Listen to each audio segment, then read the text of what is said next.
When it comes to healing, it doesn't happen through winning or trying to become this best version of myself by athletic standards. It's happened through community, through family, my teammates, friends I met in eating disorder treatment, my professor in the psychology department, because through these relationships, I found I wasn't alone. And that's where power comes from when facing injustice.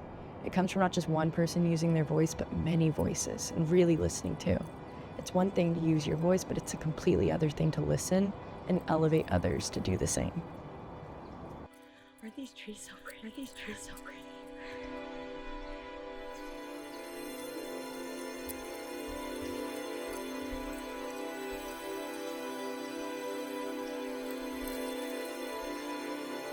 Oh, you guys actually, you're getting punked right now. Or no, you.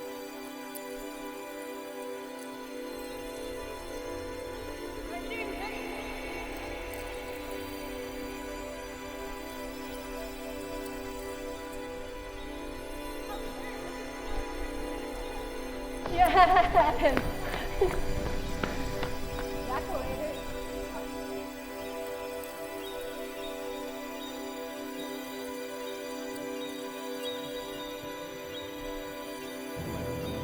Yes. Wait, oh, is it this microphone? Okay. When I just talk up very close like this.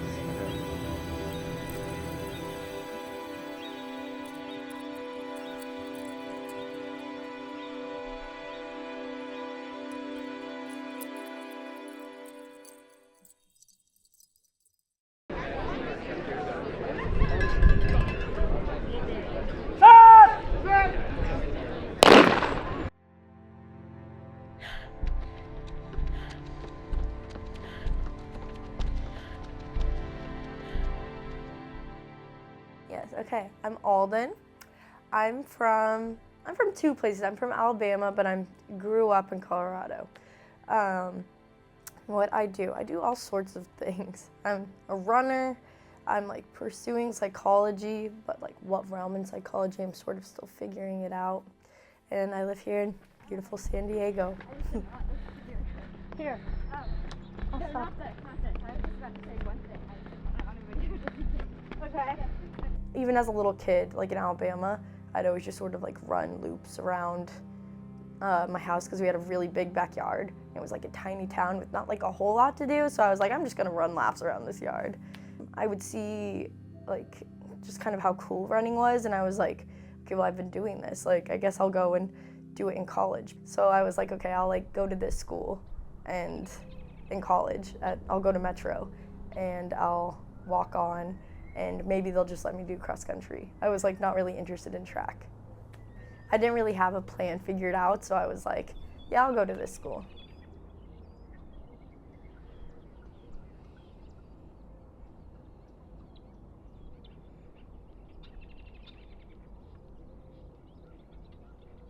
And then that's my sophomore year, that's when Coach Matt came, and we loved Coach Mack.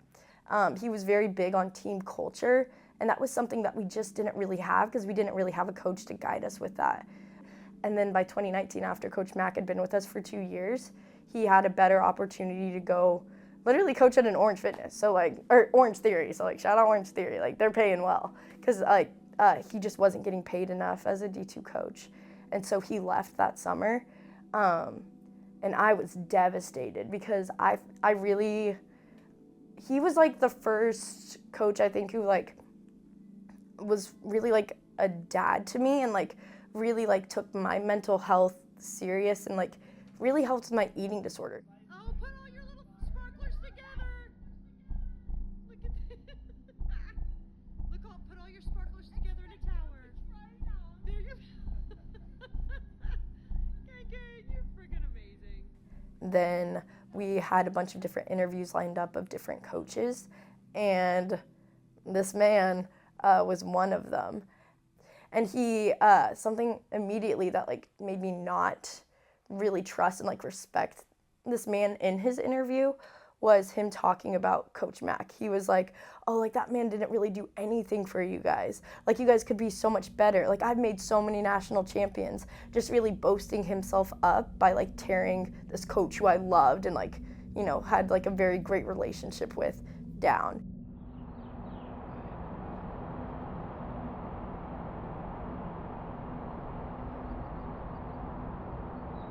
And that first week of school, he was like, all right, like, come to the office after class, And, like, you and I can do, like, one-on-one practices.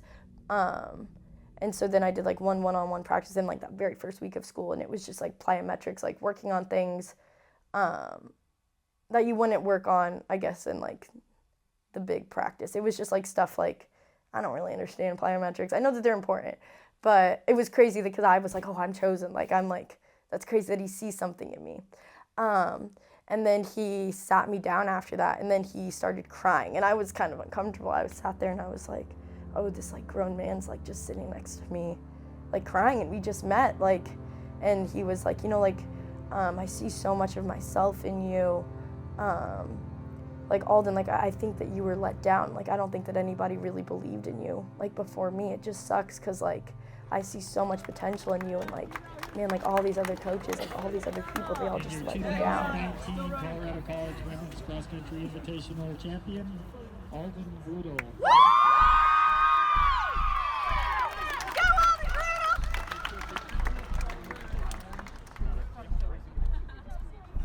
I didn't have a car at the time, and so then I remember also that first week he was like, oh, like, I'll, like, drive you home, like, I'll take you home.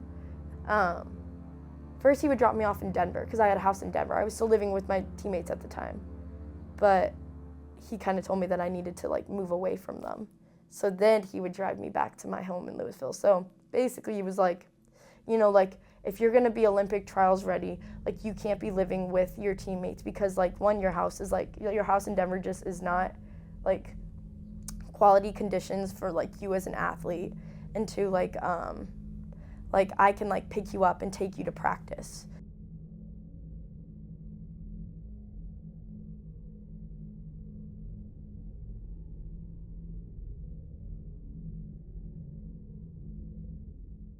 So he convinced me to move home back to my family, like, away from the teammates that I was living with.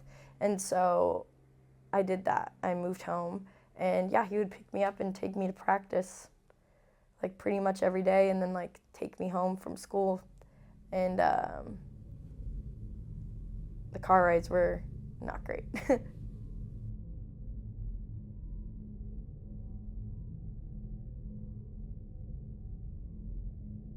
My best friend, oh, shoot, I might cry, but that's okay. My best friend at the time, she had joined the team the same time Coach had joined.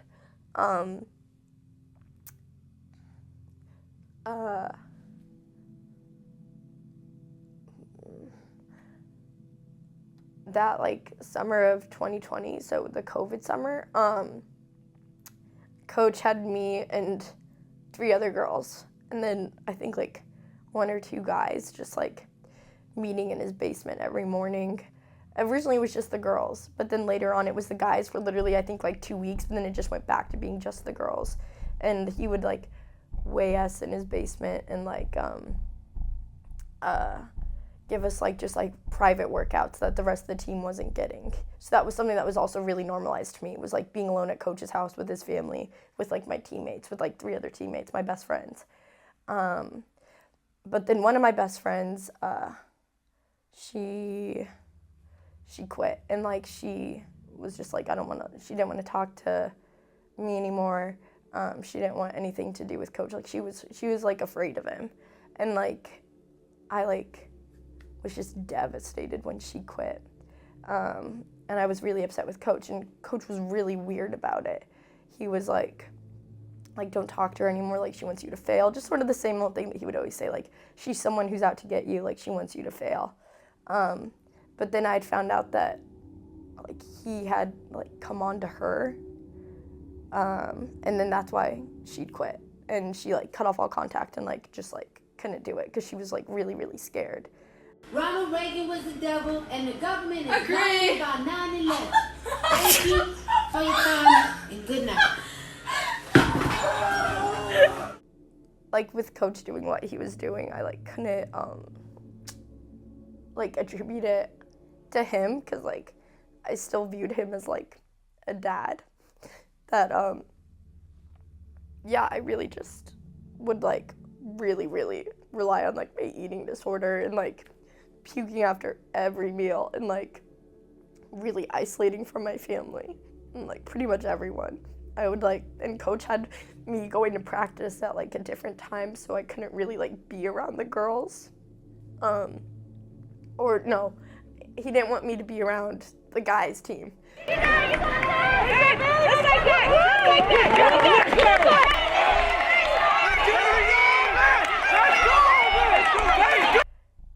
Then eventually I was just like, I like need to get injured. Like I like gotta get injured. And so I started running like on the treadmill at night. Like after like puking, I would like go out to my family's garage and like run on the treadmill and like just add on significant more miles. And I was like tiny. I was really unhealthy, and I like knew that I could get myself injured. Like I was like I can, and then I started to feel pain in my foot, and I was like, okay, this is good. Like this is what's gonna help me get out. And so I did. I got a stress fracture in my foot, and I like sat there with the foot doctor that I was seeing, and I like held up I recorded him. I was like, okay, I need you, because my coach won't believe me. I told him this. I was like, my coach isn't gonna believe that I'm injured. Like he's gonna have me keep running. The guy, I basically recorded what he said, and then I sent it to my coach, and I was like, see, like I'm injured. Like I was so happy. I was like, thank God, like I'm injured.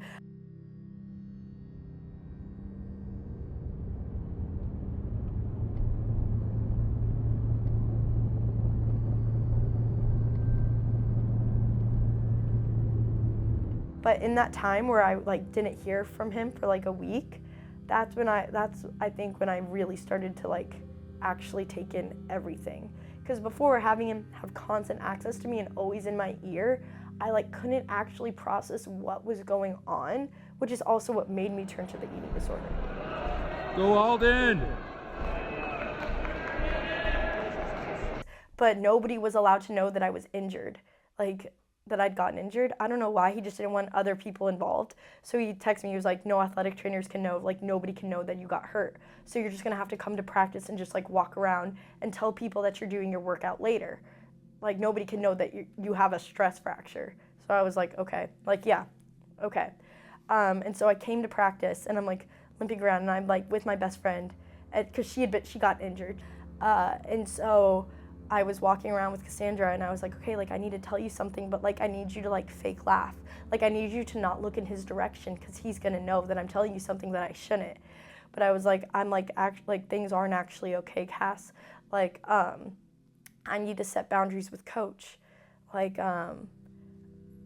this had happened, and like I know it's my fault. Like I'm really sorry. Like I don't want to take anything away from the team. Like I'll set a boundary with him and tell him that I won't let him do that anymore to me, and then everything will be okay with the team. Like we'll all still go to nationals. Like I'm not going to take anything away from anybody, because like in my head, everyone's success relied on coach, who made national champions, who like would get people to the Olympics. Like I was like he's the reason why people will like run fast. And so I'm not going to take that away from people just because of my issue with him. And so then Cass just like, she froze, and I was like, no, like you got to like laugh. I was like, because he's looking over here, like you have to laugh. I was like, because he's going to know I'm doing something that I shouldn't.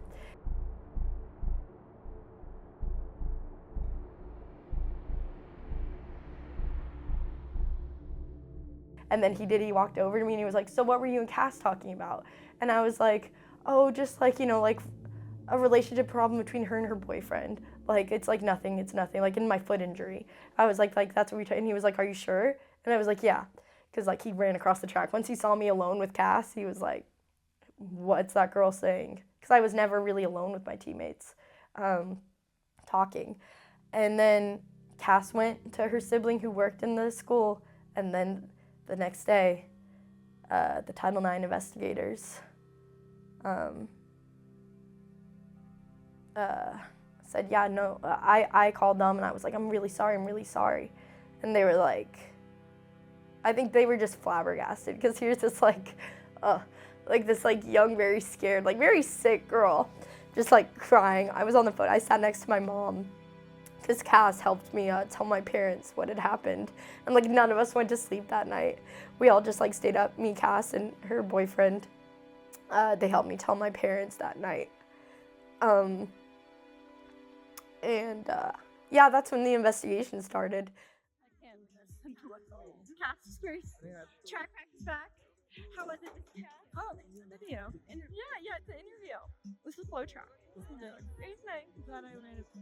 I'm glad I had you. But Title IX built up this huge case, and it was like all there, and the Title IX investigators were like, we like haven't really seen anything like this, and like the how many years we've been doing this. But then they just made it a draft report. So rather than finalizing the investigation, they let him leave, because then with that, there doesn't have to be this big legal announcement of like, oh, like this event occurred.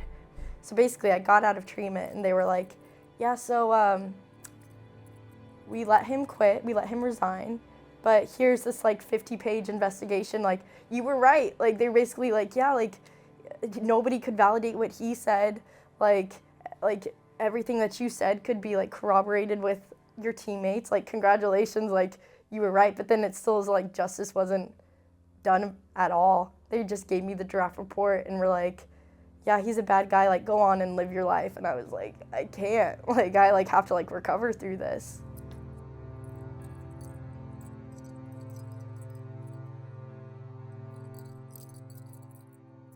I got out of eating disorder treatment, and I was just like, I'm never gonna run again. I'd like quit the team, obviously, and I was like, yeah, like I'm like I never want to run again. Like running is not good for me. Like I don't trust myself with it. But then I don't know. I just like I took my dog Bear out for a run, and I was like, man, I really do love this.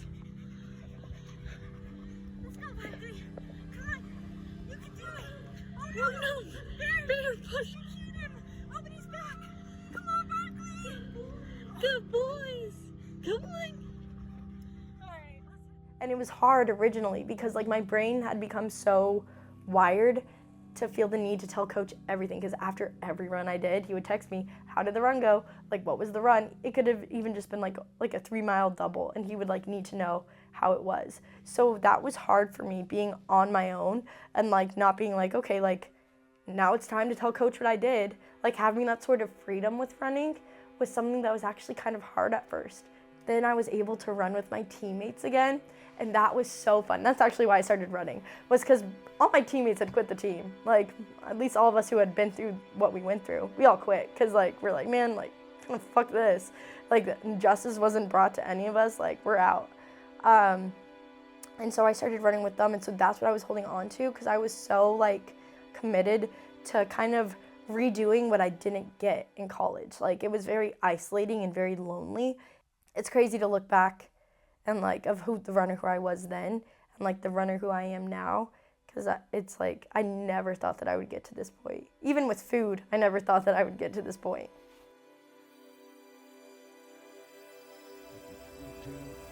Okay, Kath, get in it. Stay with you, Jesse. I remember. Yes, I believe. You don't get